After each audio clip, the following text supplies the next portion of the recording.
ഭവനരഹിതർക്ക് Rahul Mamkootathil എംഎൽഎയും Intel മണിയും ചേർന്ന് smile എന്ന പദ്ധതി വഴി വീട് നിർമ്മിച്ചു നൽകുന്നു. സിനിമാ നടി അനുശ്രീ തറക്കല്ലിട്ടു. ആദ്യഘട്ടത്തിൽ 20 വീടുകളാണ് നിർമ്മിച്ചു നൽകുന്നതെന്ന് എംഎൽഎ പറയുന്നു. 2 കിടപ്പുമുറികളും അടുക്കളയും ശുചിമുറിയും വരാന്തയും ഉൾപ്പെടെ 575 ചതുരശ്ര അടി വരെയുള്ള വീടുകളാണ് നിർമ്മിച്ചു നൽകുന്നത്.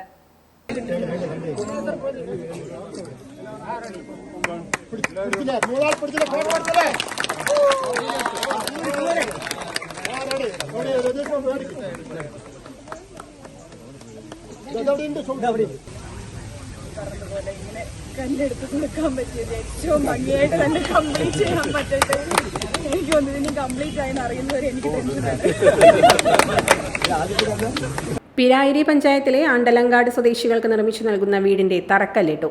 സേവന പ്രവർത്തനങ്ങളിൽ പാലക്കാടിന് കൂടുതൽ പരിഗണന നൽകുമെന്ന് ഇന്റൽ മണി ചെയർമാൻ മോഹനൻ ഗോപാലകൃഷ്ണൻ പറഞ്ഞു. പാലക്കാട് നിയോജകമണ്ഡലം പരിധിയിൽ താമസിക്കുന്നവർക്കാണ് വീട് വെച്ച് നൽകുന്നത്. ഇന്റൽ മണി ഗ്രൂപ്പിന്റെ സാമൂഹ്യ ഉത്തരവാദിത്വ ഫണ്ട് ഉപയോഗിച്ചാണ് വീടുകൾ നിർമ്മിക്കുന്നത്. വന്നാലും സ്വന്തം വീട്ടിൽ സ്വന്തം മുറിയിൽ സ്വന്തം കട്ടിൽ നിന്ന് കിടക്കുമ്പോൾ ഒരു നല്ല ചിരി ഉണ്ടാവും, ഒരു ആശ്വാസത്തിന്റെ ചിരി ഉണ്ടാവും. അപ്പൊ അതുകൊണ്ടാണ് സ്മൈൽ എന്ന പേരിട്ടത്.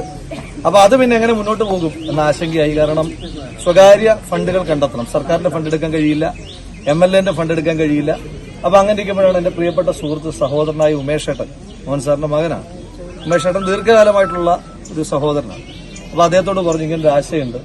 അപ്പൊ എന്നോടൊപ്പം തന്നെ പറഞ്ഞു ഒരു CSR ഫണ്ട് ഞങ്ങൾക്കുണ്ട്, നീ ഒന്ന് അച്ഛനോട് സംസാരിക്കുക, അച്ഛൻ കൺവിൻസ്ഡ് ആണെങ്കിൽ ഞാൻ ഓക്കെ ആണെന്ന് പറഞ്ഞു. നേരെ മോഹൻ സാറിനെ പോയി കണ്ടു, സംസാരിച്ചു. മോഹൻ സാറിനോട് പറഞ്ഞു ഇങ്ങനെ ഒരുപാട് ആളുകൾക്ക് വീടില്ലാത്തതുണ്ട്. അപ്പോൾ മോഹൻ സാറിനോട് പറഞ്ഞൊരു കണ്ടീഷൻ ഉണ്ട് എന്ന് പറഞ്ഞു. സാധാരണ CSR ഫണ്ട് വരുമ്പോൾ ഒരുപാട് കണ്ടീഷൻസ് ഉണ്ട്. അപ്പൊ എന്നോട് പറഞ്ഞു ഏറ്റവും അർഹരായവർക്ക് മാത്രമേ വീട് കൊടുക്കാൻ പാടുള്ളൂ, അങ്ങനെയാണെങ്കിൽ ഞാൻ ഈ പ്രോജക്റ്റുമായിട്ട് വരാമെന്ന് പറഞ്ഞു. അപ്പോൾ അപ്പൊ തന്നെ സമ്മതിച്ചു. അപ്പോൾ ഇന്നത്തെ ദിവസം ഇന്ന് നമ്മൾ 10ാമത്തെ വീടിന്റെ തറക്കല്ലിടുകയാണ്. .view ന്യൂസ്, കാഴ്ചകളാണ് ലോകം, കണ്ടു തുടങ്ങുക.